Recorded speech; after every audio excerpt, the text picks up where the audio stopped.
اور قیمتی سے قیمتی پتھر لگا لیں اس کے اوپر، اطلس و دیبا کا کام اس کے اوپر کروائیں، اور اس کے اوپر اعلیٰ سے اعلیٰ سونے اور چاندی اور طلا کا کام کروائیں، لیکن پتھروں سے بنا ہوا سادہ سا گھر بیت اللہ جس کو نسبت میرے رب سے ہے، بھلا کوئی کوٹھی، کوئی محل، کوئی قصر جو ہے وہ اس گھر کی عظمت کو چھو سکتا ہے؟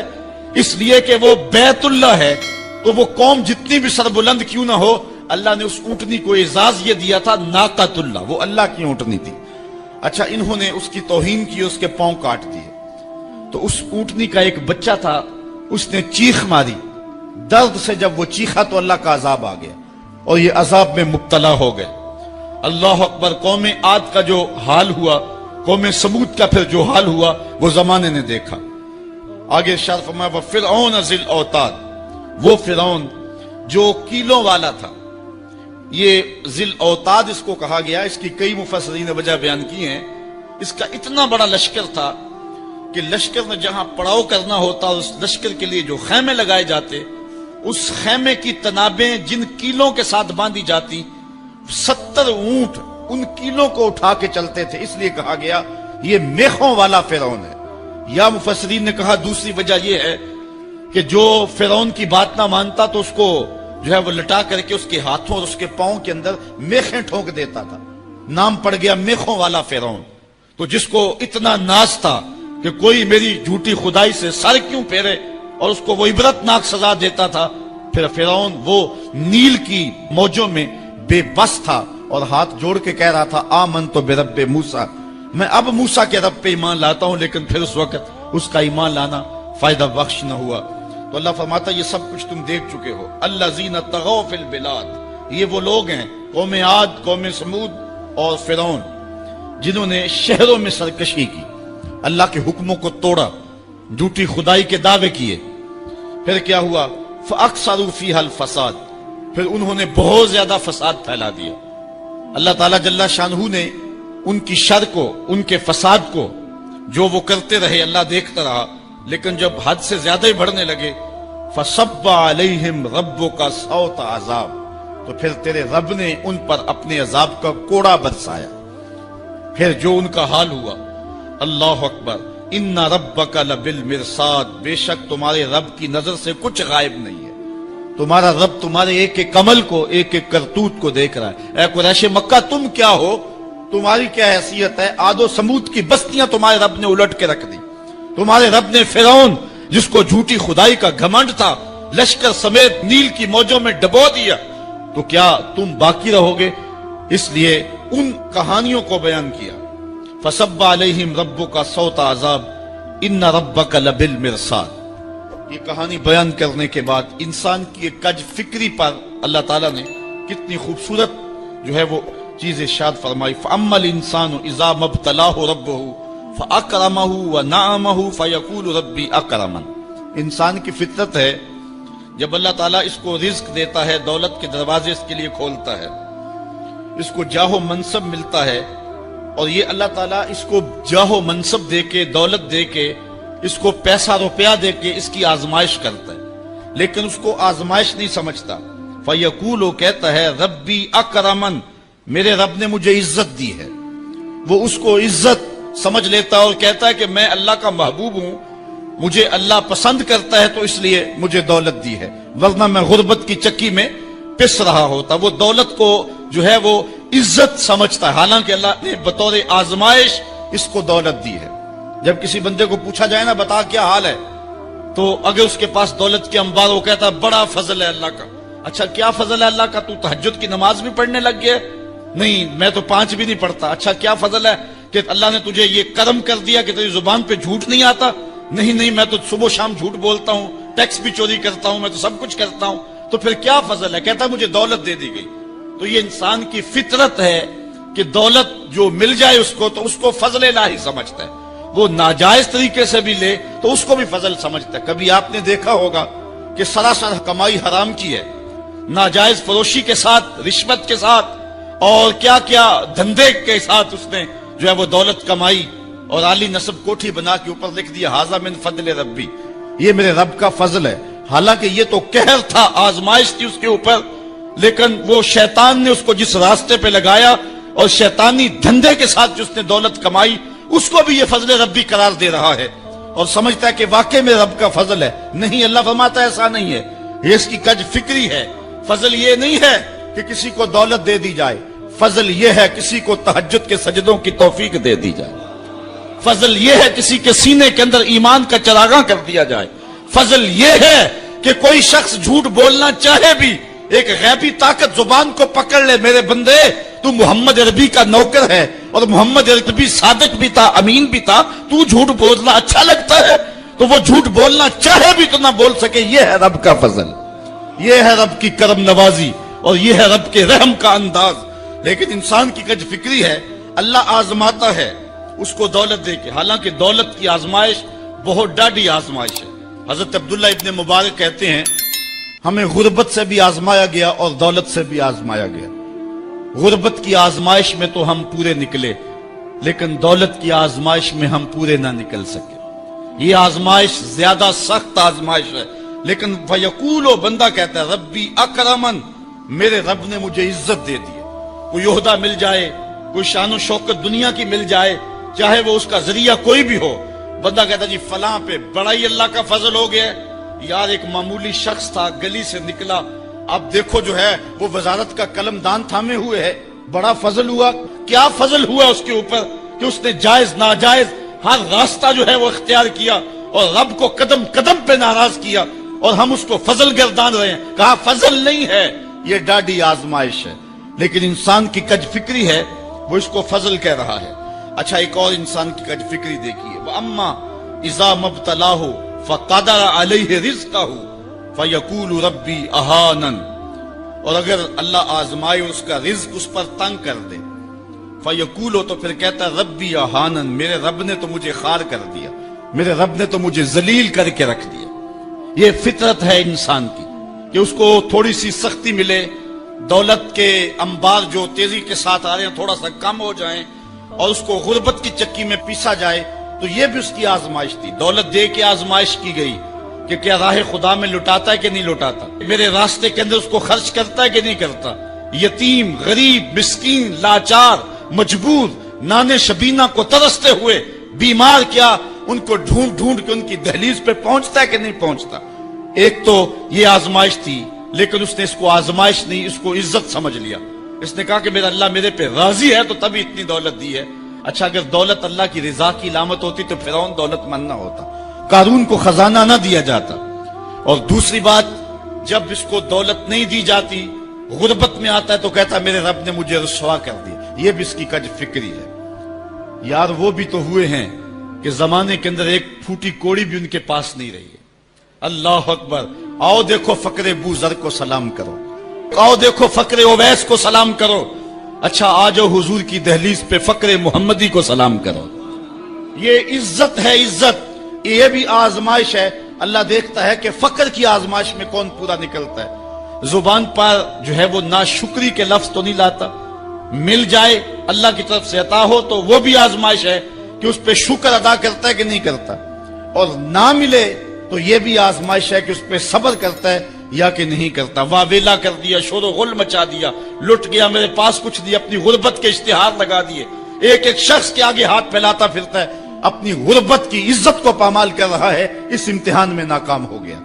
اب سنو اللہ کیا ارشاد فرماتا ہے، کلا بل لا تکرمون الیتیم، تم کہتے ہو کہ ہمیں دولت نہیں ملی تو رسوا کر دیا گیا، اور دولت مل گئی تو اللہ کا فضل سمجھتے ہو۔ اللہ فرماتا ہے ایسا نہیں ہے۔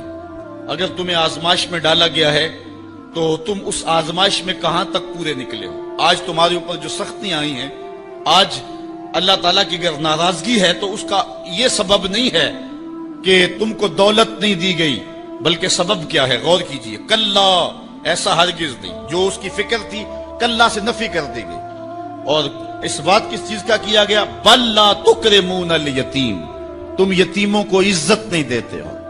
اصل بات یہ ہے جو بات سوچنے کی ہے۔ اب قرآن کا یہاں اسلوب دیکھیے، میں قربان جاؤں قرآن کے اسلوب پہ۔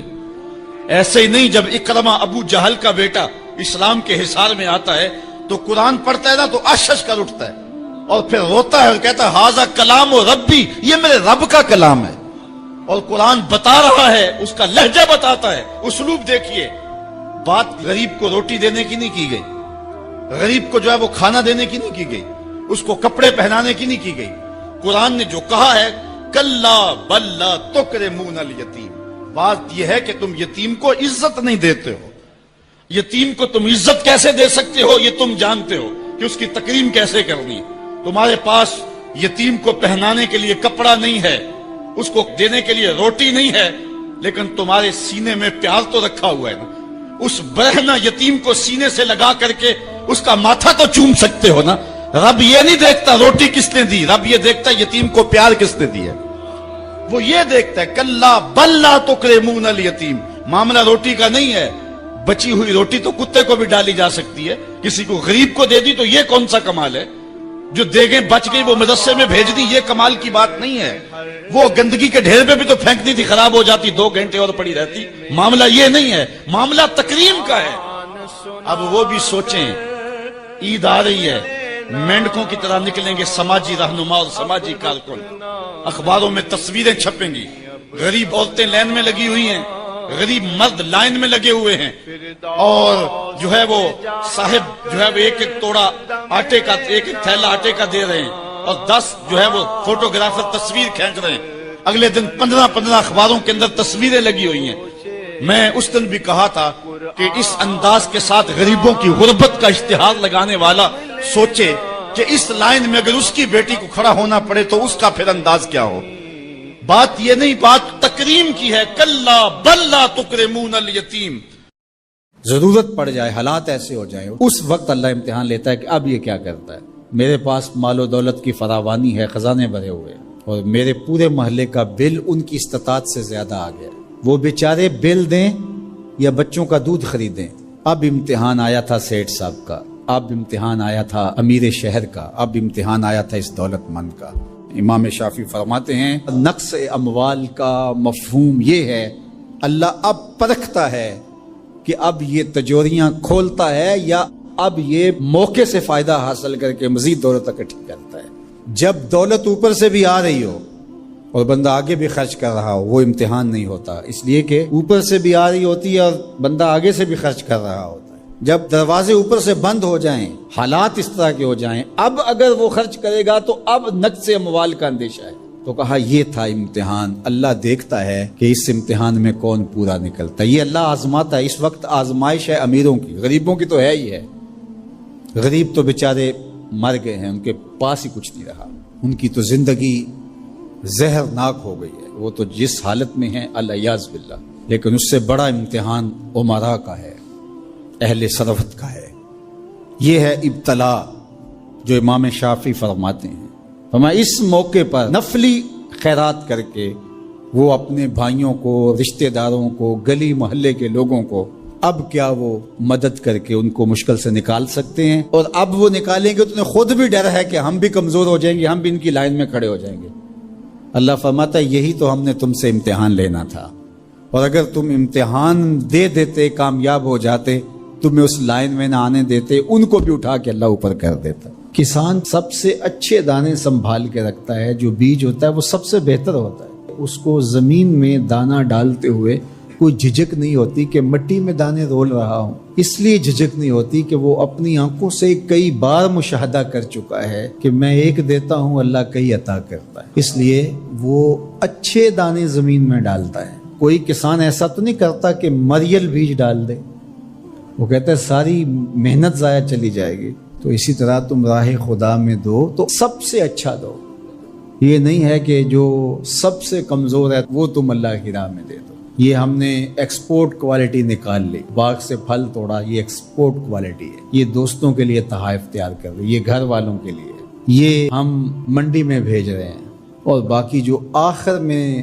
رہ گیا کمزور سڑا ہوا اس کا ڈھیر لگا دیا، یہ غربا کے لیے۔ اللہ تعالیٰ فرماتا ہے اگر تمہیں اس طرح کا دیا جائے تو تم اس کو قبول کرو گے، لستم بآخذی ہے، تم کبھی بھی اس کو قبول نہیں کرو گے۔ تو فرمایا اللہ بھی غنی ہے، اس کی راہ میں ردی کیوں دیتے ہو، اللہ کی راہ میں سب سے اچھا دو۔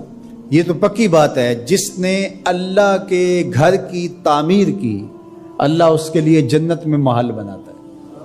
اور یہ لازمی نہیں ہے کہ کوئی بہت بڑی جامع مسجد بنائی، بلکہ تتر کے گھونسلے کے برابر بھی اگر کسی نے مسجد بنائی، تتر کا گھونسلہ پوری اینٹ کا بھی نہیں ہوتا، آدھی اینٹ کا ہوتا ہے۔ دوسرے لفظوں میں کہیں، جس نے کسی مسجد کی تعمیر میں آدھی اینٹ دی، اللہ اس کا محل بھی جنت میں بناتا ہے۔ کتنا کریم، اللہ اکبر۔ حدیث پاک میں آتا ہے جب کوئی شخص فوت ہو جاتا ہے تو اس کے اعمال کا سلسلہ منقطع ہو جاتا ہے، لیکن 3 عمل اس کے باقی رہتے ہیں۔ ایسا صدقہ جو تسلسل کے ساتھ باقی رہتا ہے، مسجد بنوا دی، دارالعلوم قائم کر دیا، پانی کا کنواں کھدوا دیا، ہاسپٹل بنا دیا، ایسا سلسلہ کر دیا کہ جو جاری رہتا ہے۔ دوسرا، او علم ينتفع بہ، یا ایسا علم جس سے لوگوں کو نفع پہنچے۔ ادارہ قائم کیا، لوگوں نے وہاں حفظ قرآن کیا، دین کا علم سیکھا، لوگوں کو فائدہ پہنچا۔ جب تک علم آگے بڑھتا رہے گا، جس نے انتظام و انصرام کیا، اللہ اس کے نامہ اعمال کے اندر اجر داخل فرماتا رہے۔ بلکہ اس کی تشریح میں دیکھ رہا تھا کہ صرف علم دین ہی نہیں، ہر وہ علم جو نافع ہو، اگر کسی نے کسی کو کوئی ہنر سکھا دیا اور اس کے ذریعے وہ حلال رزق کمانے لگا، اپنے بچوں کی ضرورت کو پورا کرنے لگا، جس نے ہنر سکھایا تھا اللہ اس کو بھی اجر عطا کرے گا۔ یہ جو بخل کرتے ہیں نا کہ کوئی ہنر سیکھنے آ جائے تو اس کو وہ 3 4 ماہ تک کاج کرنے پہ لگائے رکھتے ہیں۔ یہ ورک شاپوں میں جو کچھ ہوتا ہے، وہ استاد اسے فن دیتا ہی نہیں، چھپا کے رکھتا ہے۔ 8 سال 7 سال کھجل کرتا ہے اس کو۔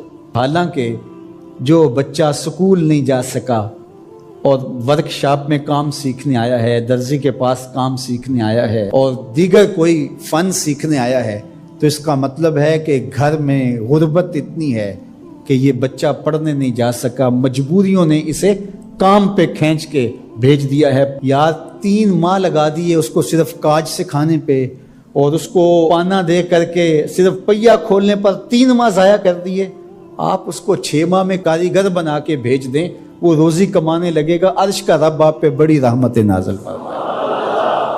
یہ کیا ہوا کہ آپ اس کو 6 سال تک اپنے پاس بٹھائے رکھتے ہیں اور 6 سال تک اس کو کام نہیں سکھاتے؟ یہ غریب گھر کا بچہ سیکھنے آیا ہے، ماں روزانہ روٹی دے کے بھیجتی ہے کہ میرا لال جلدی کام سیکھ جائے، بہنیں اس کی جوان ہو رہی ہیں، میں ان کے ہاتھ پیلے کرنے ہیں، اور اس نے کاجوں پہ لگایا ہوا ہے۔ یہ ابھی تک اس کو کچھ سکھا ہی نہیں رہا، 6 سال اس کے ضائع کر رہا۔ ذرا غور کیجئے، وہ کمائے گا، اس کی بہنوں کے ہاتھ پیلے ہوں گے، اپنے گھروں میں جائیں گی، آباد ہوں گی، اللہ اس کے رزق میں اس کے صدقے سے برکت ڈال دے گا۔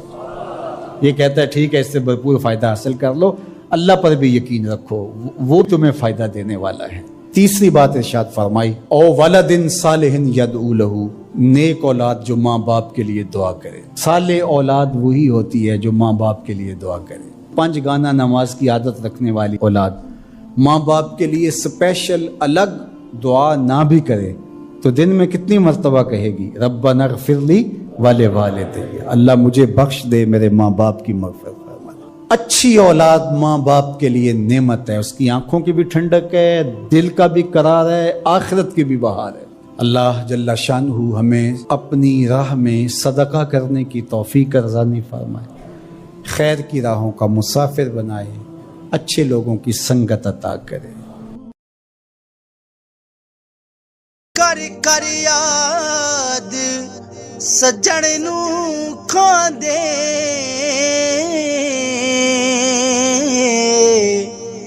بھن بھن جگر نوالے،